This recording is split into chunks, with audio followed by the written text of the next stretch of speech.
नमस्कार दोस्तों, फिर से स्वागत है आपका हमारी इस वीडियो में। आज अपन बात करेंगे हनुमान बेनीवाल के बारे में। लोगों का मानना है कि हनुमान बेनीवाल घर वापसी करेंगे। घर वापसी का मतलब क्या है? क्योंकि आप सबको पता है कि हनुमान बेनीवाल सबसे पहले बीजेपी के कैंडिडेट थे। हनुमान बेनीवाल के पिताजी भी बीजेपी पार्टी से राजनीति कर चुके थे। उसके बाद में हनुमान बेनीवाल ने कांग्रेस भी ज्वाइन की, फिर बाद में अपनी खुद की पार्टी बनाई और राजस्थान के सभी जिलों में, या यूँ कहे कि राजस्थान के चारों कोने में आज हनुमान बेनीवाल का खौफ आपको देखने को मिल रहा होगा। आपको बता दें कि हनुमान बेनीवाल की राजनीति एक ऐसी राजनीति मानी जाती है जो कि एक बहुत ही बड़े नेता करते हैं। आपको बता दें कि हनुमान बेनीवाल का दब राजस्थान ही नहीं, राजस्थान के बाहर के राज्यों में भी दिखाई दे रहा है।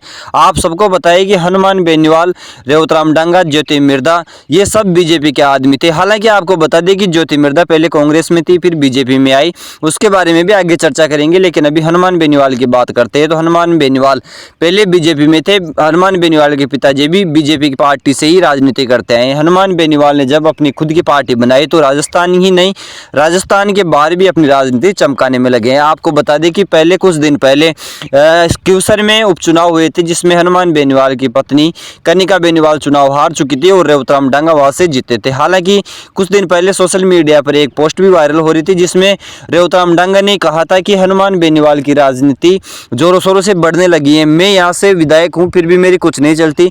सरकारी प्रशासन व सरकारी अमला हनुमान बेनीवाल के कहने से काम करता है, यह हनुमान बेनीवाल के इशारों पर नचता है। आपको बता दें कि हनुमान बेनीवाल एक ऐसे नेता माने जाते हैं व्यक्तियों के लिए हमेशा आधी रात को भी खड़े रहते हैं। लेकिन अभी मुद्दे की जो बात है उस पर चर्चा करते हैं। तो अब लोगों का मानना है, वह अभी जो माहौल दिखाई दे रहा है उससे हम भी मान सकते हैं कि हनुमान बेनीवाल की घर वापसी होगी। हनुमान बेनीवाल जिस प्रकार गई बार उपचुनाव से पहले, उसी के बाद में कांग्रेस व आरएलपी में भी बिगड़ गई और उस उपचुनाव हुए तो कनिका बेनीवाल ने हनुमान बेनीवाल ने मैदान में उतारा। वो वहां से कनिका बेनीवाल हारी, क्योंकि वहां माना जा रहा है कि कांग्रेस और बीजेपी का गठबंधन था। इस वजह से वहां से आरएलपी पार्टी को हार का सामना करना पड़ा। अब वापस से हनुमान बेनीवाल अपनी जगह बीजेपी में खोजते हुए नजर आ रहे हैं। हनुमान बेनीवाल बीजेपी में घुसते हुए नजर आ रहे हैं। ये सोशल मीडिया पर भी कई पोस्टें वायरल हो रही है। आम आदमियों का भी ये मानना हो रहा है कि हनुमान बेनीवाल ज्योति मिर्धा को बीजेपी से दरकिनार करके, यानी कि यूं कहे कि साइड में हटाकर खुद बीजेपी में घुसना चाहते हैं। इसका मोटा तौर पर देखा जाए तो उदाहरण अभी हनुमान बेनीवाल के सुपुत्र आशुतोष का बर्थडे था, जो दिल्ली में मनाया गया।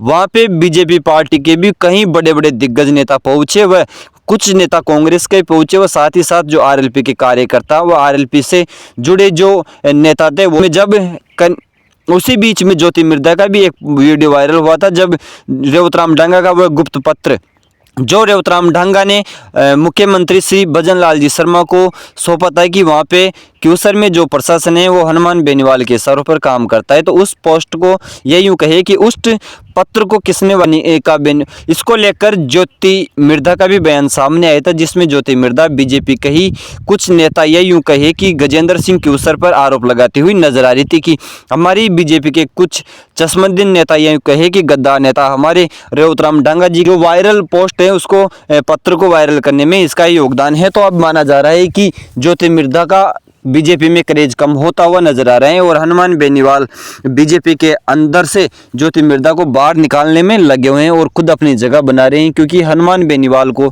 जो इस सामना करना पड़ा था वो बहुत ही दुखदायक था। हनुमान बेनीवाल ने अपने भाई को भी पहले चुनाव लड़ाया, उसके बाद में अपनी पत्नी को जब मैदान में उतारा तो उसकी पत्नी चुनाव हार चुकी थी और बीजेपी वहां से जीत चुकी थी, जिसमें अहम भूमिका ज्योति मिर्धा की बताई जा रही है। इसके चलते ही अब हनुमान बेनीवाल ने सोचा है कि हम बीजेपी में वापस चलते हैं, वह बीजेपी में जो ये बड़े बड़े नेता बनने की कोशिश कर रहे हैं उसको दरकिनार करेंगे।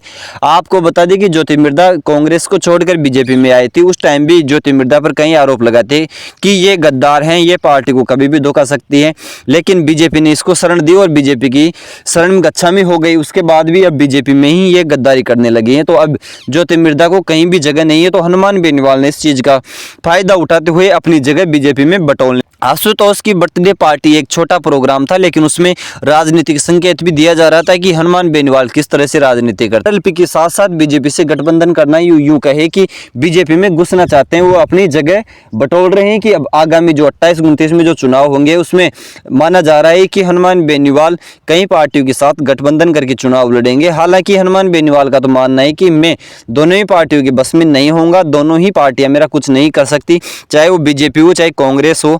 मैं खुद की मेरी हूँ और मेरी पार्टी मेरे दम पे चल रही है। मैं और पार्टियों की जो राजस्थान में छोटी छोटी पार्टियां हैं उसके साथ गठबंधन कर सकता हूं, लेकिन बीजेपी कांग्रेस के साथ गठबंधन नहीं करूंगा। लेकिन ये तो हनुमान बेनीवाल ने कई बार बोला था कि मैं किसी भी पार्टी के साथ गठबंधन नहीं करूंगा।